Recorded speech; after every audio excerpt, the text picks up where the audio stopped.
The title of this week's video is What I Learned from DCLS. And that's kind of like a misleading title because it's more of what DCLS taught me and what God taught me through DCLS. So I'm going to be really honest and genuine and vulnerable and raw. So I'm not going to edit any of this next little bit. I'm just going to say it, and as long as it takes, as short as it takes, that's what we're going to do. This isn't a sermon or me preaching. Like I want this to be a conversation.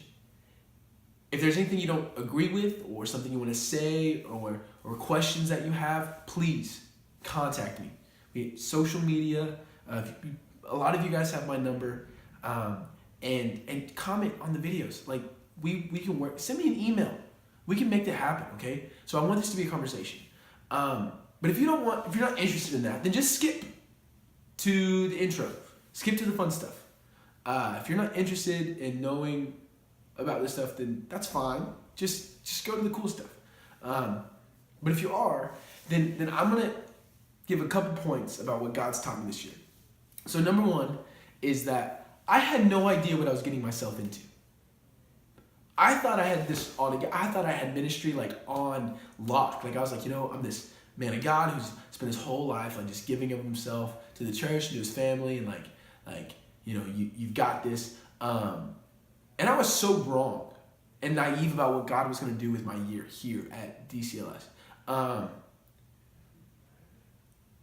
The first thing that I learned is that living for God has nothing to do with meeting your own expectations. And by that, I had this idea that being a man of God meant that I was, just giving of myself completely every day, and that I was going to end the day dragging myself into my bed because I gave up everything that everything in me I gave that day. And if I had energy at the end of the day, then I failed as a man of God, as a Christian. If I had more to give, then I should have given it. But that's not what being a Christian is about. It's about pursuing the Lord and submitting to what He wants you to do. And that's really, it's complicated. It's not complicated. It's really simple, but it's complex. There's a lot to it.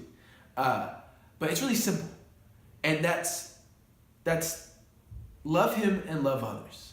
That's the greatest commandment that God ever gave us. Jesus said that. But loving God, just like loving anybody else, takes work. The Bible says that we need to, pick up our cross every day. That takes effort. Like that's not an easy thing to do. So life is about pursuing God and figuring out what His desires are for you, and not living up to anybody's expectations, but especially not your own.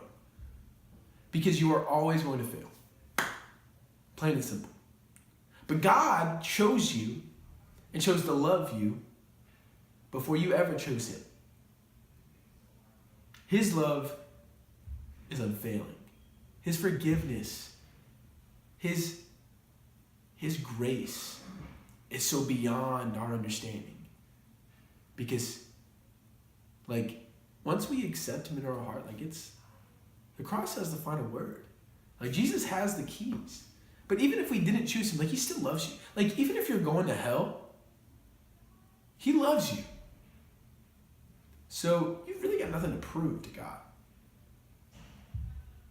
But what you do have to do is live in excellence. Pursue Him. Be in that relationship with Him. Another thing that I think I've learned is embrace seasons of singleness. I came to this year hoping that I was going to get some kind of clarity about God, wanting me to get married, not wanting me to get married, whether He was going to bring me, this amazing woman of God in my life. And that was so that's not this season. I had to learn to pursue God in the same way that I would pursue that girl, that woman of God. If I don't know Him, if I don't know, love in itself, which is God, He is love. If I don't know Him, then there's no way that I'm gonna love anyone, but especially, a spouse properly. So you single people who are watching this, embrace your seasons of singleness. Pursue God like you would pursue that man or that woman. And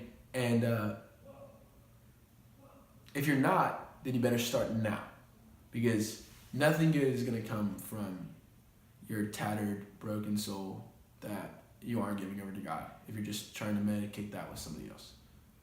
Like, nothing good is going to come from that. And I think that the third thing that I learned is that when you're in ministry, if the only time you're spending with God is centered around ministry, then it quickly becomes less about him and more about you. It becomes you trying to show how smart you are, how cool you are. It's you just kind of flexing your own spiritual muscles, which is not what it's about.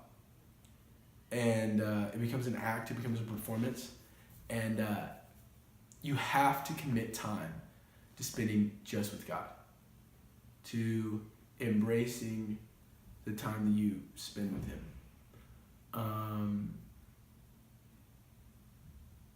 Or else you're going to be just super empty. You're not going to be any closer to him than you were 3 months ago. You're going to be stuck in the same place that you were. You hadn't grown any. You literally were just reciting, wisdom, which we pay people like Dr. Phil and Oprah to do for other people every day. So you're not living a Christian lifestyle. You're just trying to help. You're just a nice person, and that's not how life works. Look. At the very, if I don't explain anything else, this is what needs to be understood. Your relationship with God has to be your own. I don't care how many Christians you surround yourself with. I don't care how many people are in your life that love God. There's no such thing as contact salvation. You don't get contact saved. And there's no such thing as contact revelation. It's like thinking that you're going to get rich just because you hang out with rich people. I get that you definitely need to have community. You definitely need to surround yourself with people who are going in the same direction as you. Because if you don't do that, then your friends are just going to drag you down.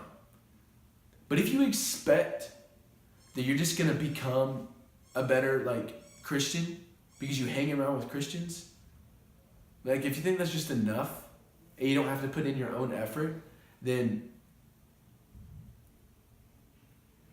you've got a rude awakening coming. You have to commit to doing your own part. If I just am around a lot of people that pray, but I never pray myself, I'm not growing any. If I'm around a lot of people that are reading the Word all the time, but I'm never reading the Bible, if I never open up the Bible and read it for myself, then I'm not growing any. I'm not maturing any in my relationship with the Lord. I might be saved, but I'm not moving anywhere. And if I'm not hungry for God, if your heart is not hungry to know the Lord better, I can't promise you that your heart was in the right place when you asked Jesus in your heart. Now, that's not my place to judge and say who's going where, but for me, I'm not growing any if I'm not doing my own part. I had this idea. There have been times, obviously I shouldn't have had this mindset, but it was just kind of I'm just around it, so I'll be okay. That's so false. That's so wrong. You have to decide that you're going to pursue him whether or not other people around you are or not. That can't be your measuring stick. But in the same way, you've got to surround yourself with people who are going to push you to do those things. Because the people around you, if you surround yourself with other Christians, are going to just shouldn't let you just kind of fade away. But you have to choose God. No one can choose that for you. So, yeah. Don't lose hope. You got this. This might have been a waste of your time, but I've really just learned that I don't got this, but God does. And I'm in the best hands possible, which are His. And the more that I submit to Him, the better life is going to be.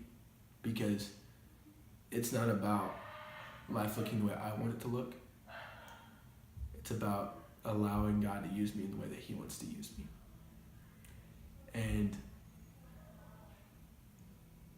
if any of that was just unclear, if there's, plot holes, I don't know, please contact me.